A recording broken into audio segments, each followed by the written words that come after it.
Hello and welcome to Taiwan Talks. I'm Ian Kavat. With NATO's deepening of relationships with its Asia-Pacific partners, we ask whether the alliance's expansion into Asia or the once far-fetched concept of an Asian NATO could be on the cards. My guests today are Guermantes Lailari, retired US Air Force Foreign Area Officer specializing in irregular warfare and missile defense.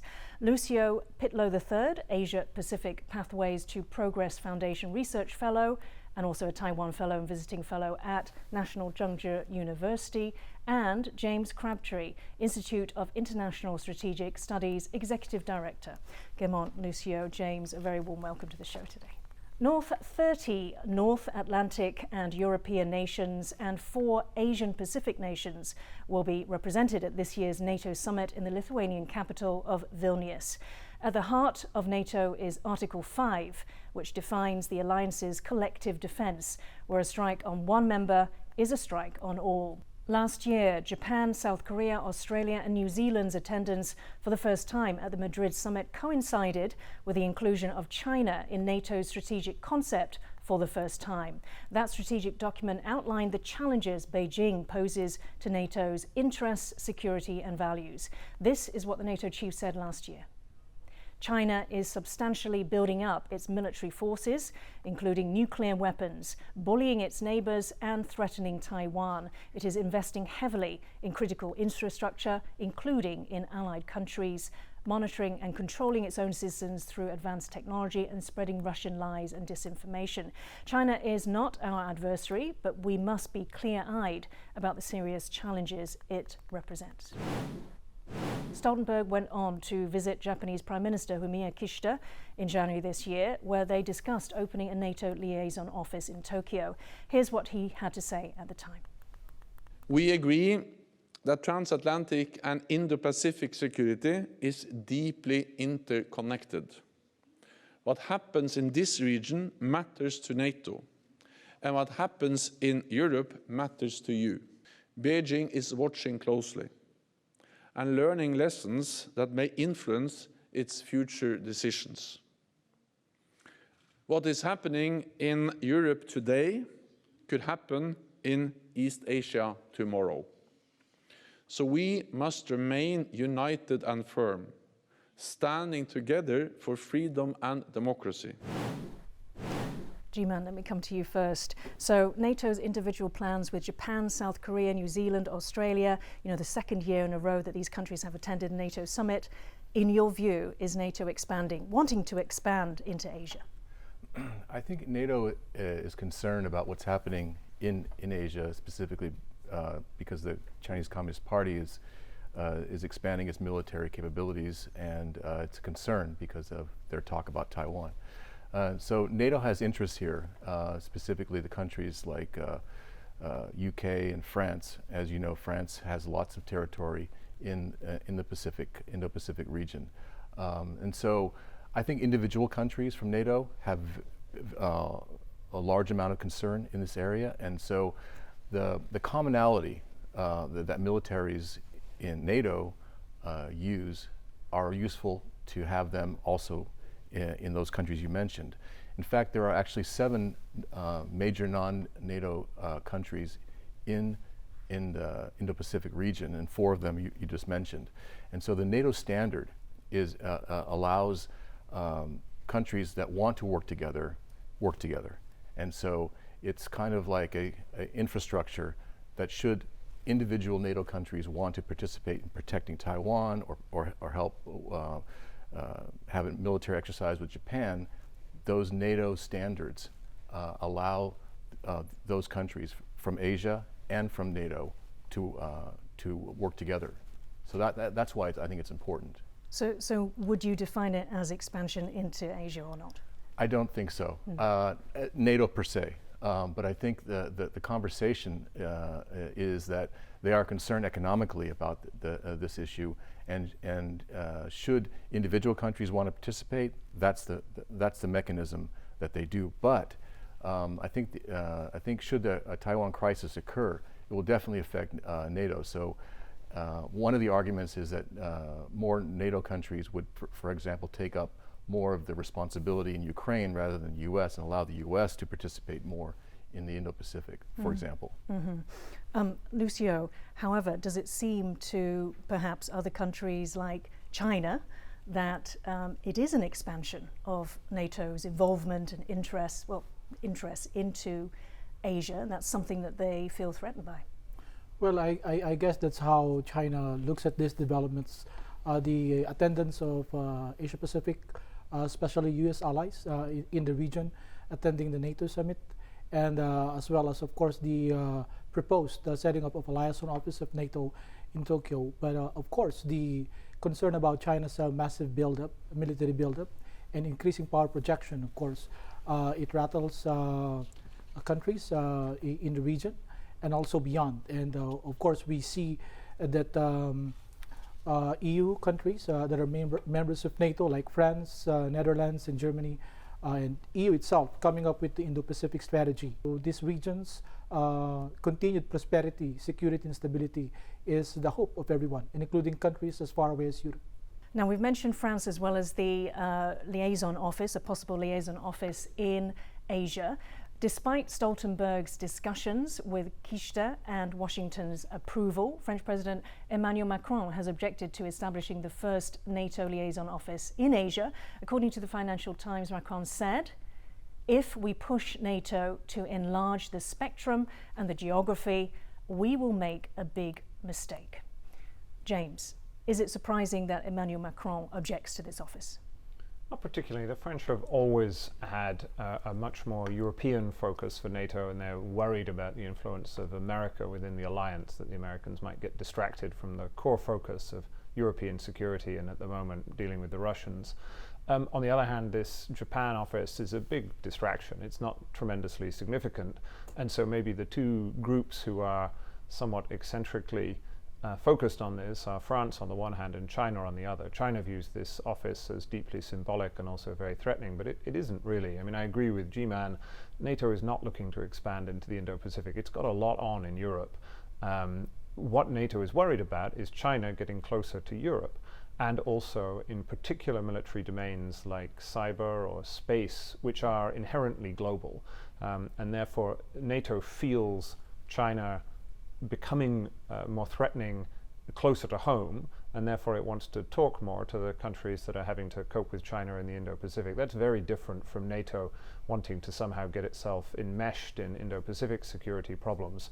When it has its hands completely full with Ukraine, it would be crazy to want to suddenly try and stick its oar into the South China Sea or the Taiwan Straits. And so with France's interests, as G-Man pointed out, in the Pacific, and as you said, that this is actually, cyber space. It's definitely NATO's territory. It reaches globally. Why is France objecting to a liaison office? I presume because they see this as the very first baby step down a potentially longer path in which NATO could, over time, take a greater interest. But I don't think that's a very realistic scenario unless you, as Lucio said, make some assumptions about future conflict in this region. I mean, if there is to be a military conflict in the Indo-Pacific, then NATO countries and NATO as an alliance is going to have to be would be affected by that. But that doesn't mean that NATO would be the principal organizing vehicle for some American and European involvement in that conflict. So I think France is being cautious. It doesn't want to see NATO being distracted from its principal task of European security, and France is always a little bit suspicious of American intentions. So I think it's being cautious rather than being alarmed. Guermantes. Just to add to what James is saying, NATO has representative offices in several countries outside of NATO, in Vienna through the OSCE, in Bosnia, Herzegovina, Georgia, Kuwait. Kuwait's not even in Europe, Moldova, Serbia, etc. So having an office doesn't mean that those countries are suddenly members of NATO. Right. It means that for example, in let's say a Middle East country, it just means that they're interested in understanding how NATO works, and they think that the standards that NATO provides is a good standard, because then they can participate with other NATO countries in their region should they want to participate. So it builds the infrastructure so that if these countries want to work together, they have a platform. Otherwise, you have to start from zero. And when things happen, you don't want to have a come as you are kind of a war. You want to have something planned and ready. Okay. Now, Lucio, we've already said that China is not happy. This is a quote of what one of the most recent comments. NATO's eastward push and interference in Asia-Pacific matters will undermine regional peace and stability. Now, are there any parallels with the position that Russia has with NATO? Well, I guess China looks at this in some ways, some parallels with that of Moscow. Like looking at the first island chain, the network of Asia-Pacific alliances that U.S. had built post-war, and which is still, of course, gaining revitalization in recent years because of tensions and flashpoints in the region, and comparing this with the expansion of NATO in Europe. I mean, publicly, many of the ASEAN countries perhaps are, staying silent or saying no, they don't want to have NATO's involvement in the area. But privately, what are they saying? Are they perhaps welcoming, as you said, alliances, security? So whether in terms of infrastructure, trade, investment flows, tourism, China's proximity and its economic wherewithal over the years have become a major force. And so privately, of course, many countries in the region wants to not to overly antagonize China because of this economic interdependence, but at the same time they express concern about the developments of taking place in China, especially the military capabilities, and the fact that they're using China's no more hiding and biting, displaying its economic and military wherewithal to try to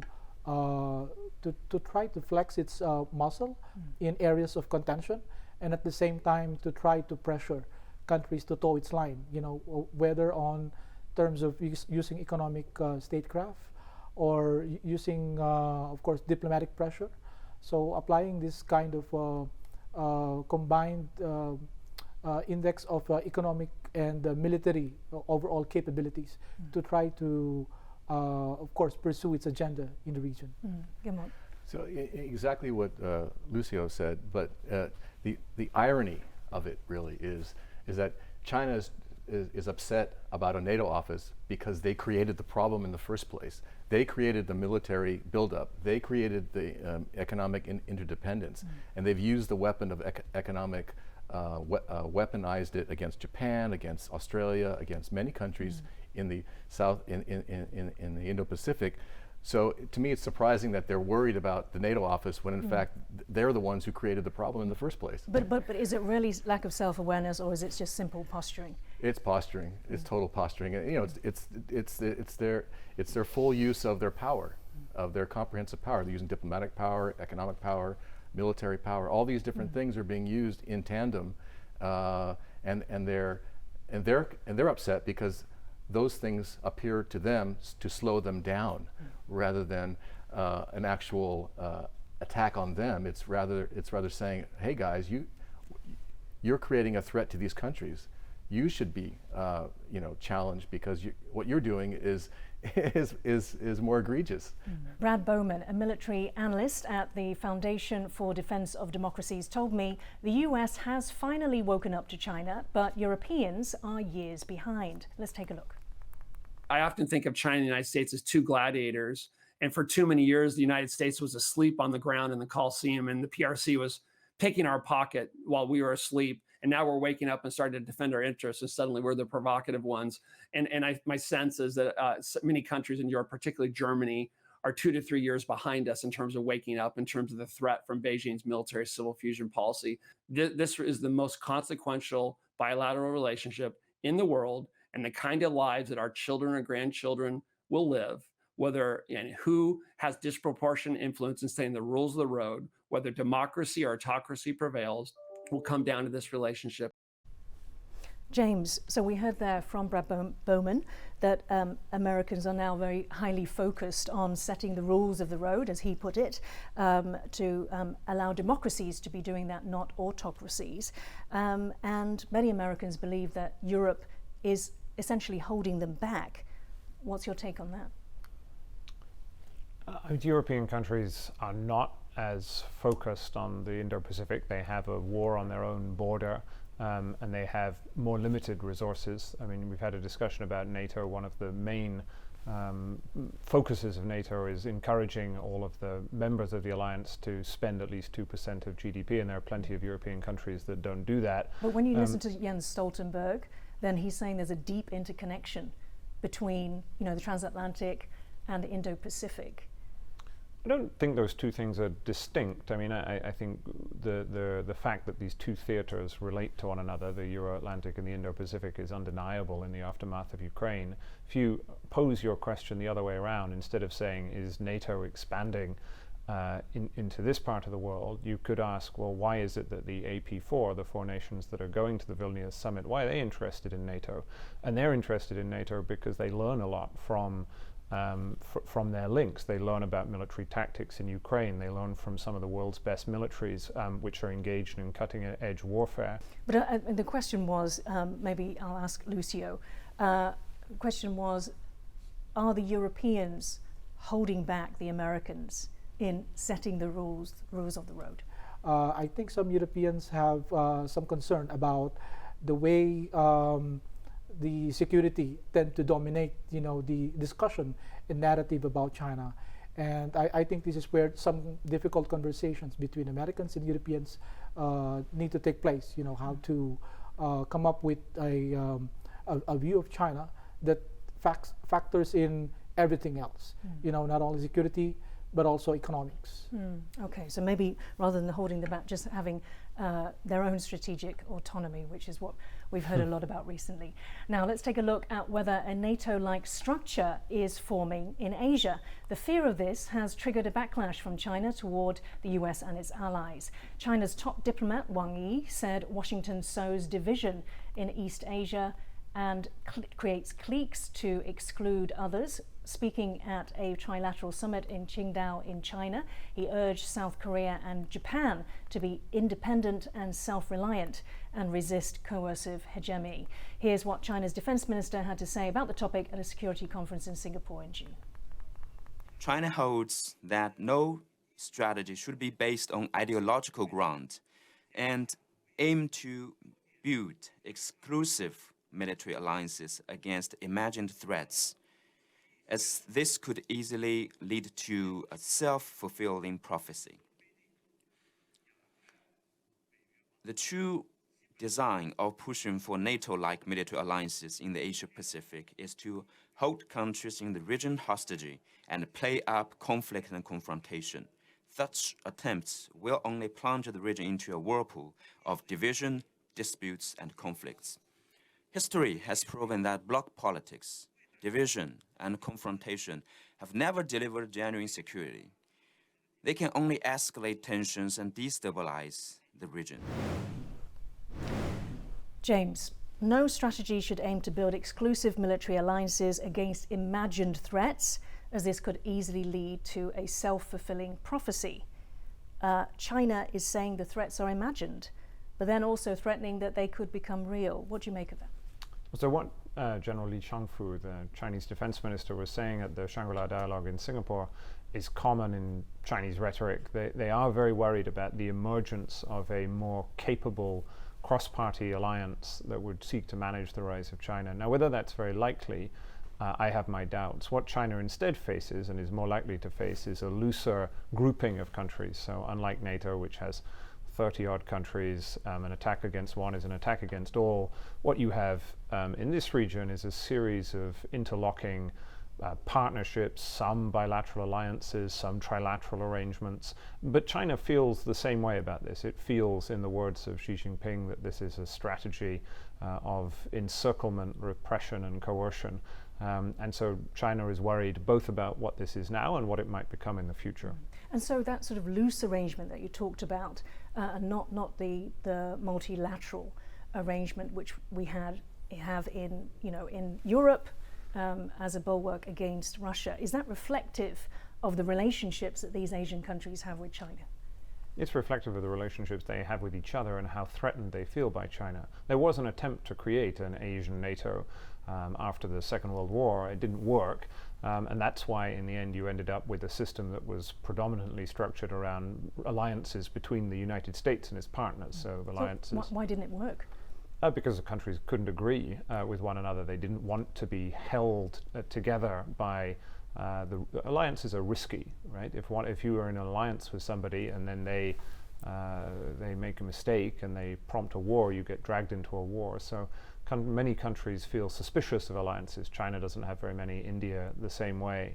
And so while the United States has these alliance arrangements, trying to create a bigger alliance setup as you had in Europe didn't work. And I don't think, unless China becomes very much more aggressive, that is likely where the region is going. Instead, you're going to have the US and its partnerships trying to talk to each other more and develop more links with each other, the Quad being at the core of that. But that isn't, I don't think, under most conceivable scenarios, going to turn into a NATO-like mutual defense structure.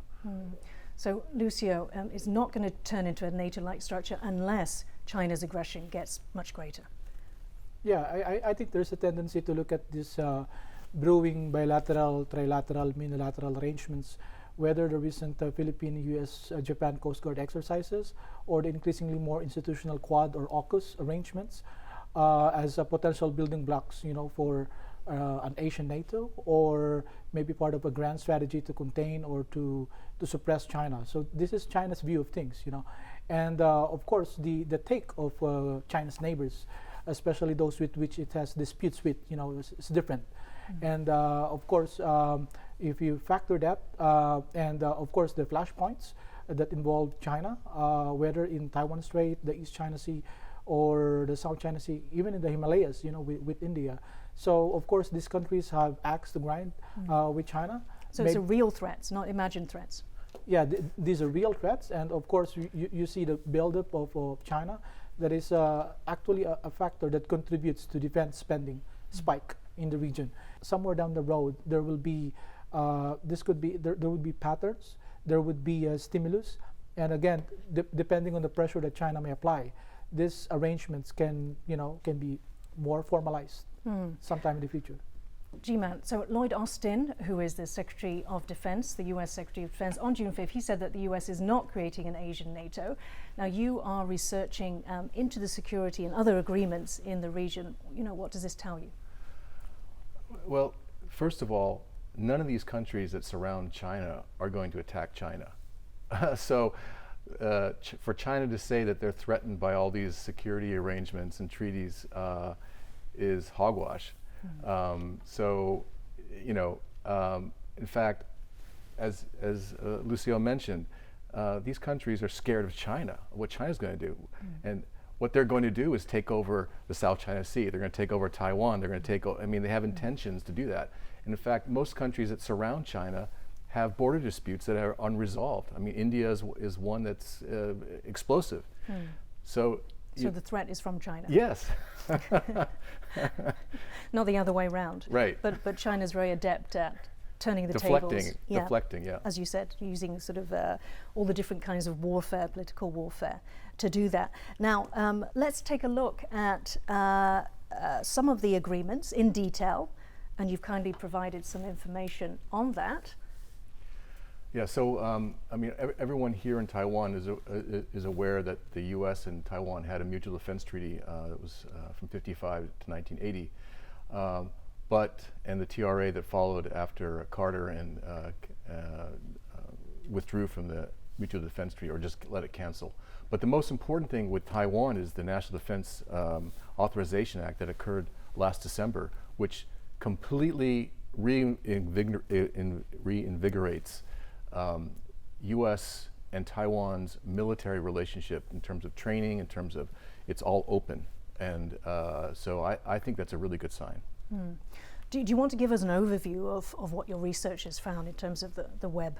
Yes. So as both James and Lucio mentioned, what I see now is a trend in the last few years of U.S. building partnerships with other countries, so bilateral, and then countries in Indo-Pacific are also building their own bilateral or multilateral, trilateral agreements amongst each other. So, and then also you have some NATO countries like the UK building relationships with Japan. So in the last few years, Japan actually is probably the leader in terms of developing relationships with other countries, not only in the region, but with NATO countries. For example, there's a reciprocal access agreement currently with Australia and also with the United Kingdom. And Japan is also negotiating with France the same thing.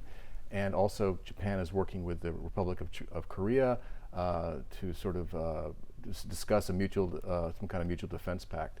So all these things, and also with the Philippines, I mean, that's a big topic, right? I mean, and they also even offered to provide weapons to the Philippines very recently. So I would say out of all the countries in the Indo-Pacific region, Japan is showing the most leadership in this area. And would you say that there's a proliferation in recent years? Yes, definitely. Okay. James, the thawing relationship between Japan and South Korea, what sort of impact do you think that's having on this, rush of agreements that we see across the region? I think it makes life easier for the United States. So when you see a new government like President Moon, which is more Atlanticist, more pro-American in its orientation, and seemingly more willing to let bygones be bygones with the Japanese, then it makes the U.S. objectives easier, in particular with the relationship with the relation to managing North Korea, but also China as well lies behind a lot of this. So I mean, you see new military arrangements at the Shangri-La Dialogue in Singapore. The South Korean defense minister announced a new form of enhanced cooperation to do with information sharing. But I think it makes the US's task easier if two of its principal allies in the region, the Republic of Korea and Japan, aren't throwing vegetables at one another. And obviously you have a unique insight in that your organization, the ISS, actually organized that, which basically is the premier security summit in Asia. I should have mentioned that earlier. Now, referring to what James said about the information sharing in relation to South Korea, let's now take a look again at Brad Bowman of the Foundation for Defense of Democracies and what he says about the recent US-India agreements. If you look at Prime Minister Narendra Modi's visit to Washington, there were a whole bunch of defense agreements that were codified between the US and India, all of which I think were very positive. And that's got to be concerning in Beijing because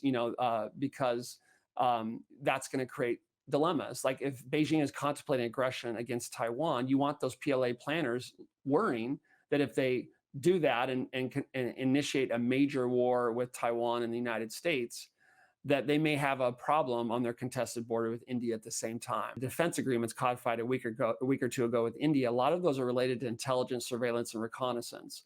In other words, seeing what the aggressor is doing. That's bad news for Beijing, right? Because they want to hide their aggression. So the more those of us, the countries that stand with a free, open, inclusive, secure Indo-Pacific and oppose bullying, they're in favor of sovereignty and opposed to servitude.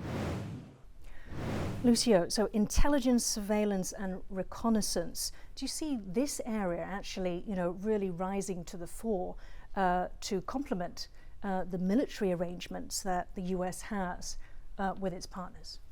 Yeah, so we, of course, Jimin mentioned earlier about the hub and spoke, the traditional, but also increasingly spoke-to-spoke cooperation and intelligence, surveillance, these are also being discussed.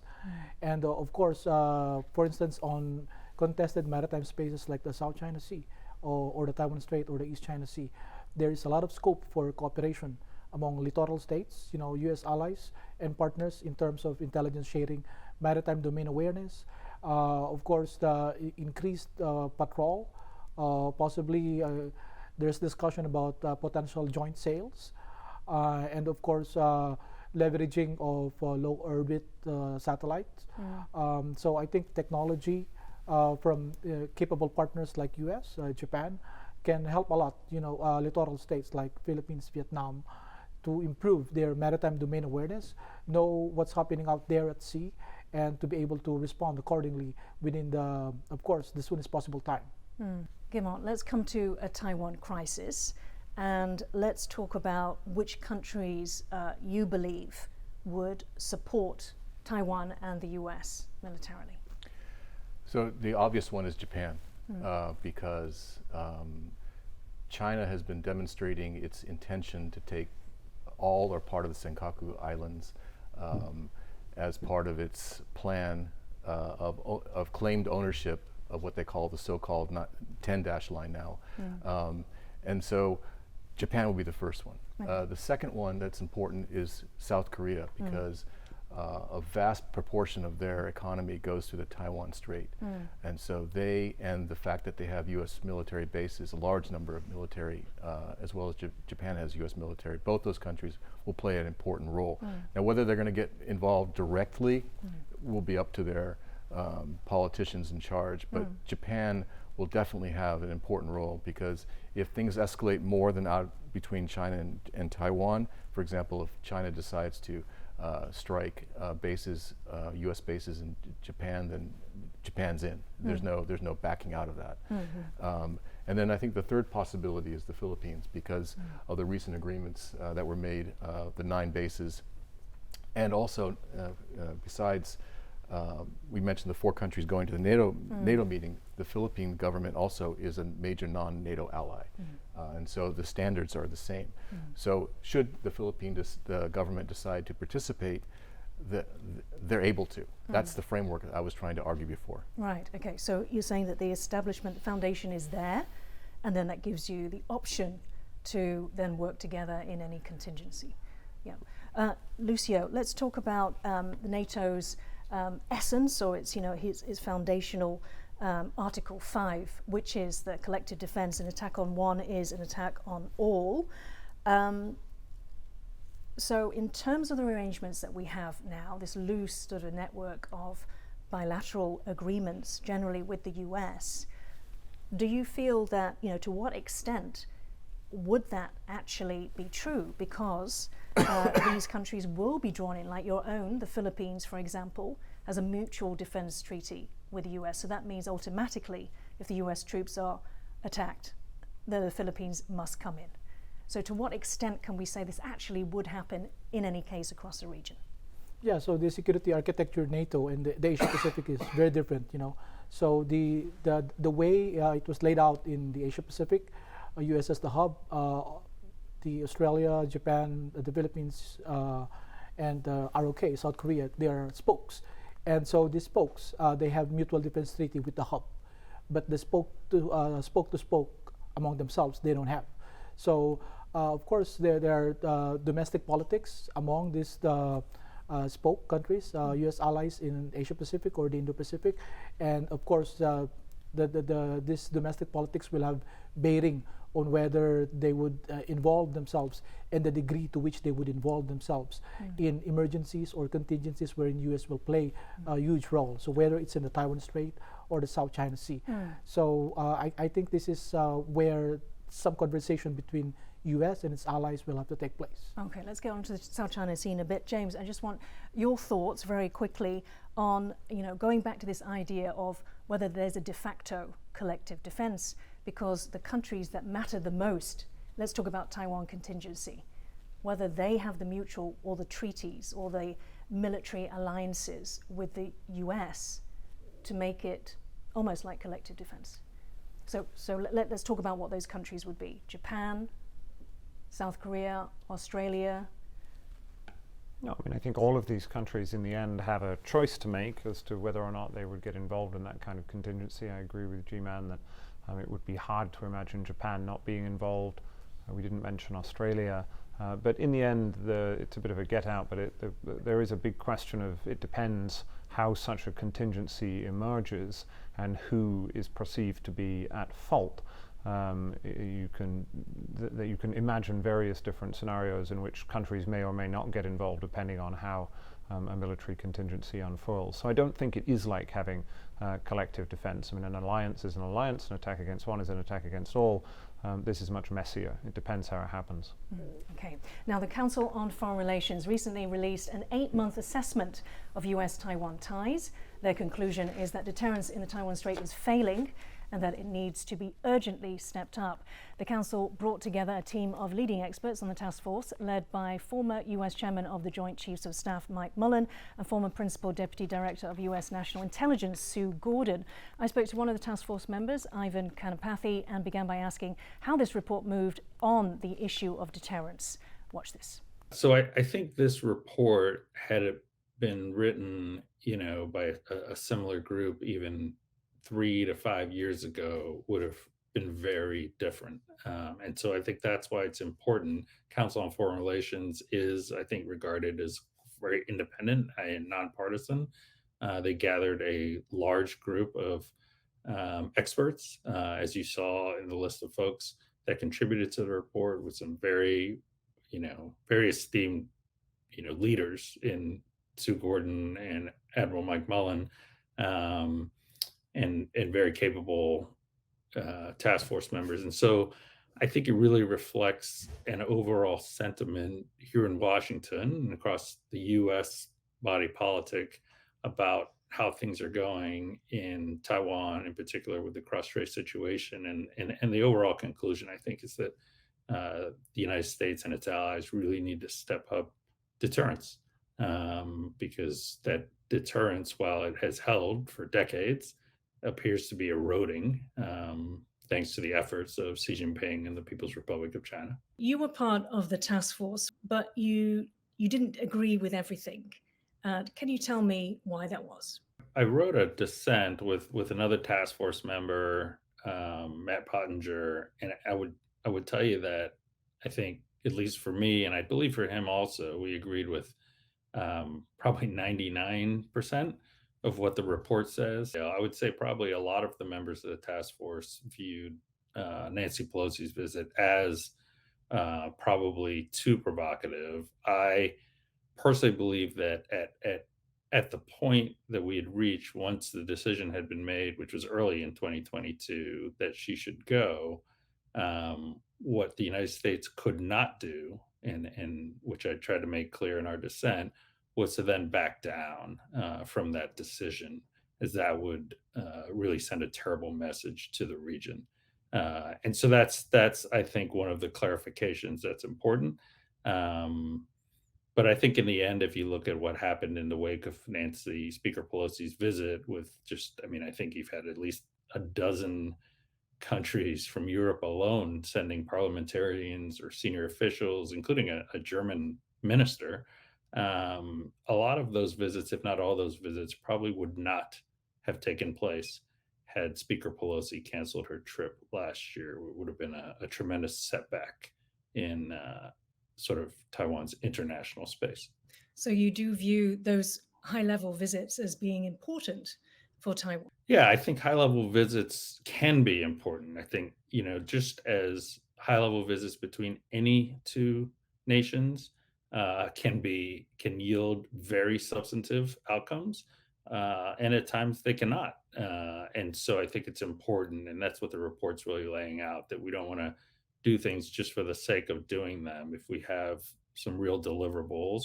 And I think in the case of Speaker Pelosi, just the fact that she is so well regarded, so high ranking as the Speaker of the House, and just with her history of her positions regarding both China and Taiwan, I think it was important, given that it was the end of her term as Speaker, that she make that visit.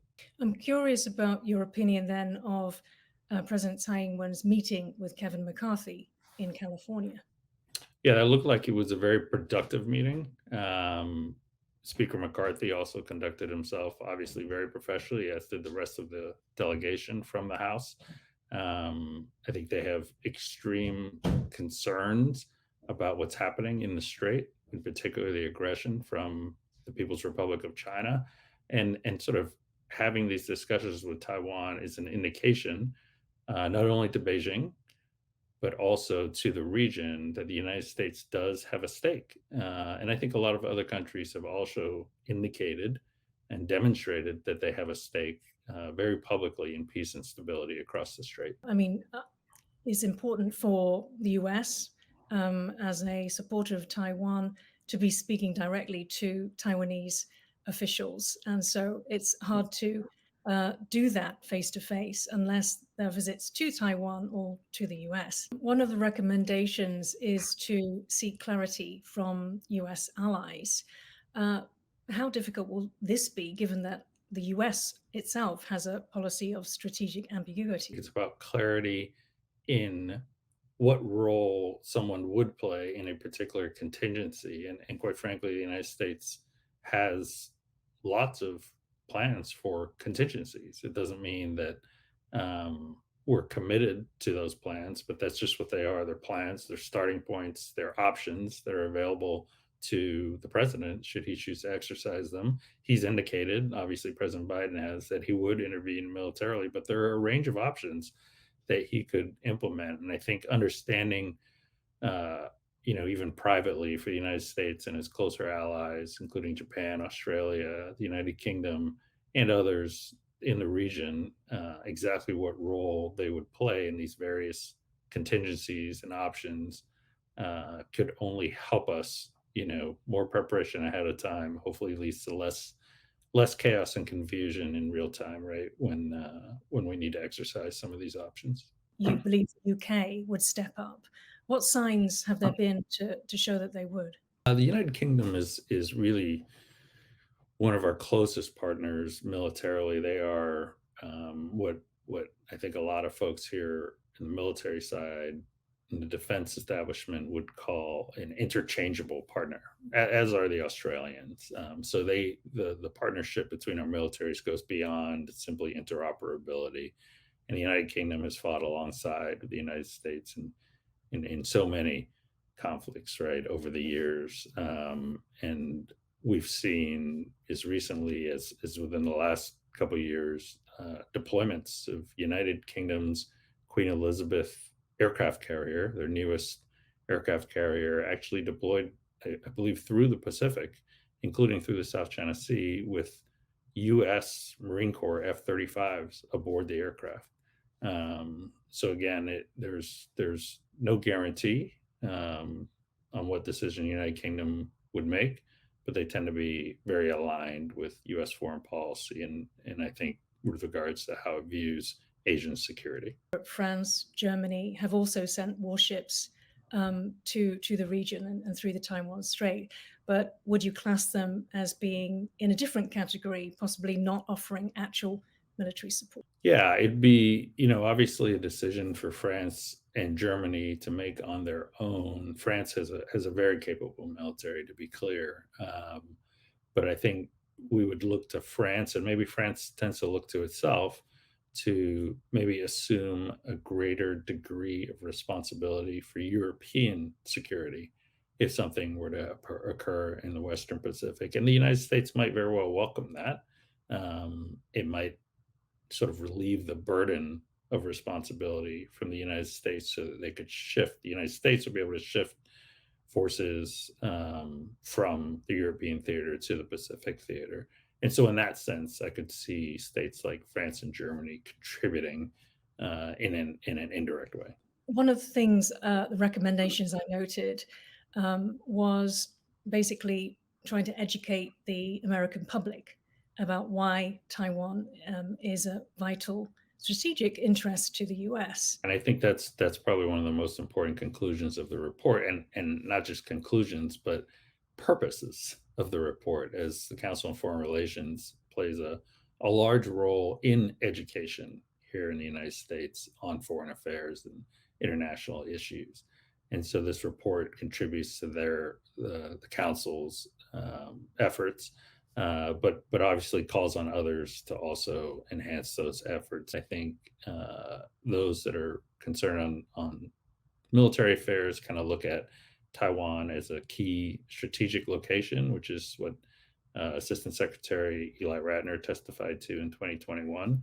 And then I think but that final piece about the economic implications and how significant they are is only just starting to affect people. And at a Taiwan contingency, frankly, I guess to kind of wrap it up here is that it would create a global depression and have a tremendous impact on every American household.